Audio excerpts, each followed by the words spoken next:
ये हमारी कारक की दूसरी वीडियो है जिसमें हम सभी कारक के भेदों की डेफिनेशन देखेंगे कि उनकी डेफिनेशन क्या है। सबसे पहला आता है कर्ता कारक। कर्ता कारक की डेफिनेशन क्या है? क्रिया को संपन्न करने वाला कर्ता कहलाता है। जैसे हम क्रिया में किसी काम को करना, किसी काम को करने वाला क्या कहलाता है? किसी काम को करने वाला कर्ता कहलाता है। ओके, तो इसका एक एग्जाम्पल देखते हैं। इस एग्जाम्पल से समझेंगे कि ये कैसा हुआ।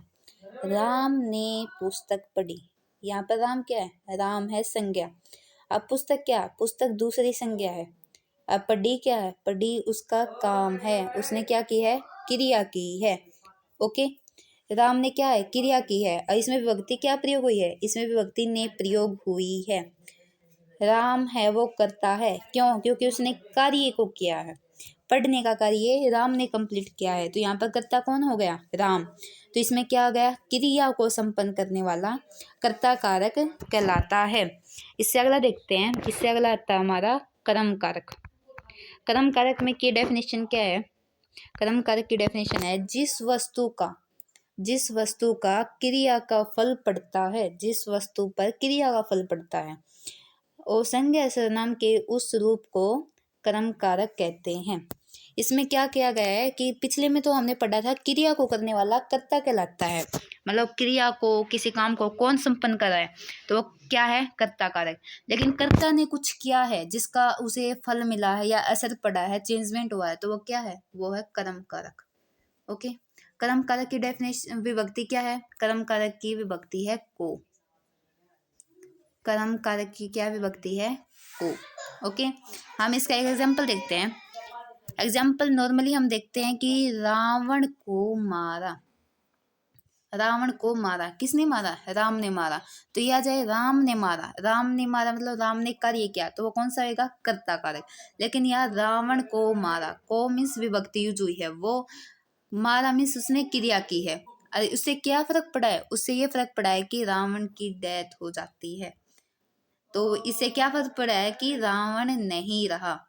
तो ये कौन सा कारक हो जाएगा? ये हो जाएगा कर्म कारक। किसी काम को करने से जो उसमें बदलाव आता है या चेंजमेंट आती है, वो क्या हो जाएगी? कर्म कारक। इससे अगला एग्जाम्पल आता है कारक, करण कारक। करण कारक की विभक्ति क्या है? से मीन्स मैंने पिछली वीडियो में बताया था, से मीन्स साधन के रूप में यूज होता है। तो इसमें हम देखेंगे इसकी डेफिनेशन है संज्ञा सर्वनाम की जिस रूप से किसी सहायता से क्रिया का संपन्न होना या उसका व्यापार होना क्या कहलाता है? कर्ण कारक कहलाता है। इसमें विभक्ति क्या यूज होगी? इसमें विभक्ति यूज होगी से। जैसे मैंने पिछली वीडियो में एग्जांपल दिया था आपको कि मैं पेन से लिख रही हूँ, तो पेन मेरा क्या है? साधन है। हम स्कूल में किससे जाते हैं? बस से जाते हैं, तो बस हमारा क्या है? साधन है, बस से। तो यहाँ पर कौन सा कारक होगा? ये होगा कर्ण कारक, जिसमें हमें साधन का बोध कराया जाए। इससे अगले देखते हैं। नॉर्मली हम जैसे रावण को मारा, हमने एग्जाम्पल पढ़ा था, वैसे ही पढ़ते हैं। राम ने रावण को मारा, बट किससे मारा? बाण से मारा। तो यहाँ पर बाण क्या है? बाण एक साधन है, इसके बिना तो कार्य एक संपन्न नहीं होता। ओके, तो किससे मारा है? बाण से मारा है। इसमें से विभक्ति का प्रयोग हुआ है जो कर्ण में हमने देखी थी, और साथ में क्या दिखाया था? साधन के रूप में प्रयोग होनी चाहिए, तो हमारा बाण आ गया। ओके, इससे आगे हम देखते हैं। अगला एग्जाम्पल है संप्रदान कारक। संप्रदान का अर्थ ही होता है किसी को कुछ देना, किसी को कुछ देना या जिसके लिए कार्य किया जाता है उसे संप्रदान कारक कहते हैं। हम जब भी कोई वाक्य पढ़ते हैं उसमें देखते ही पता चल जाता है कि संपादन कारक है या नहीं, क्योंकि उसमें हम अपने लिए नहीं बल्कि किसी दूसरे के लिए कार्य करते हैं। ओके, जैसे मम्मी मेरे लिए मिठाई लाई। ओके, तो इसमें मिठाई वो अपने लिए नहीं मेरे लेके आई है, तो या किसी दूसरे के लिए क्या कार्य किया है, तो वो कौन सी हो गई? वे संप्रदान कारक हो गई। इसमें यूज हुई है विभक्ति क्या? संप्रदान की क्या बताई थी मैंने? के लिए। ओके, अब हम आगे देखते हैं। इसका अगला एग्जाम्पल देखते हैं। सीता के लिए मारा। राम ने रावण को मारा, परंतु किसके लिए मारा? सीता के लिए, अपने लिए नहीं, सीता के लिए। तो ये क्या हो गया, किसी दूसरे के लिए कार्य किया है, तो इसमें कौन सा कारक आएगा, इसमें संप्रदान कारक आएगा। इससे अगला देखते हैं अपादान कारक। अपादान कारक का क्या अर्थ होता है, अपादान कारक का होता है किसी दूसरे मतलब किसी से दूसरे से अलग होने का भाव प्रकट हो। जैसे इसकी डेफिनेशन आती है, संज्ञा और सर्वनाम के जिस रूप से उसके अलग होने, निकलने, डरने, सीखने, लज्जित या तुलना करने का भाव प्रकट हो, वहां पर अपादान कारक होगा। जैसे नॉर्मली है एक एग्जाम्पल जो मैंने पीछे बताया था, पत्तियां पेड़ से अलग होती हैं। ओके, तो इसमें पत्तियां हैं वो पेड़ से गिर गई, गिरी मीन्स अलग हो गई। किससे हो गई, इसमें विभक्ति भी प्रयोग हुआ से, तो ये कौन सी हो गई, अपादान कारक। दूसरा एग्जाम्पल देखते हैं, रावण के बाण से प्राण निकल गए। क्या, रावण के बाण से प्राण निकल गए। तो प्राण निकल गए, हमने देखा था निकलना वर्ड जहाँ यूज होगा तो वहाँ क्या होगा, अपादान, और से इसमें विभक्ति आई है।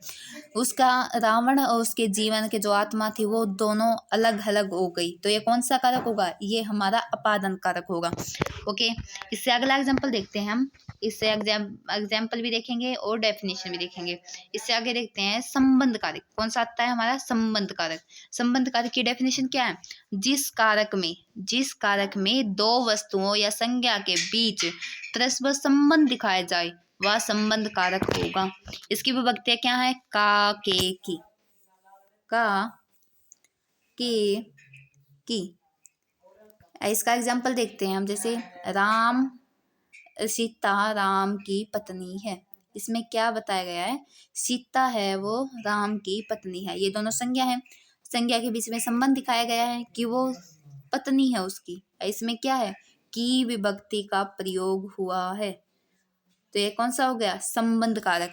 इससे नेक्स्ट एग्जाम्पल देखते हैं, लंका रावण की है। लंका हमें पता है, लंका है एक मतलब जगह का नाम है, परंतु वो क्या है, रावण की है। किसकी है, रावण की है, तो की विभक्ति का प्रयोग हुआ है, ये कौन सा हो गया, संबंध कारक। इससे अगला देखते हैं अधिकरण कारक। अधिकरण कारक की डेफिनेशन क्या है, संज्ञा सर्वनाम के जिस रूप से क्रिया के आधार का बोध हो वो कौन सा होगा, अधिकरण कारक। ओके, संज्ञा सर्वनाम के जिस रूप से क्रिया के आधार का बोध हो, उसमें क्या है, जैसे ये बताया जाएगा कि संज्ञा है वो किस स्थान पर उपस्थित है। जैसे इसका एग्जांपल आता है, बच्चे स्कूल में हैं, बच्चे स्कूल में हैं। इसमें क्या दिखाया गया है कि बच्चों का आधार दिखाया गया है। क्या आधार दिखाया गया है, कि वो अभी स्कूल में हैं। इसमें में प्रयोग हुआ है, तो ये कौन सा है, अधिकरण। इसमें क्या है, विभक्तियां में और पर। ओके, इससे नेक्स्ट और आखिरी हमारा वो आता है कारक, वो है संबोधन कारक। संबोधन कारक मैंने पिछली वीडियो में बताया था कि इसका मतलब होता है किसी को पुकारना। हम किसी को बुलाते हैं, पुकारते हैं, आवाज देते हैं, तो वो क्या होगा, वो हमारा होगा संबोधन कारक। जैसे हम बुजुर्गों से या बड़े से उनसे सुनते भी कई बार, हे राम, हे सीता, तो जैसे हमने लिखा हे राम। ओके, इसमें क्या है, वो पुकारते हैं किसको, राम के नाम को। पुकारने से पहले क्या लगाते हैं, हे ओ अरे।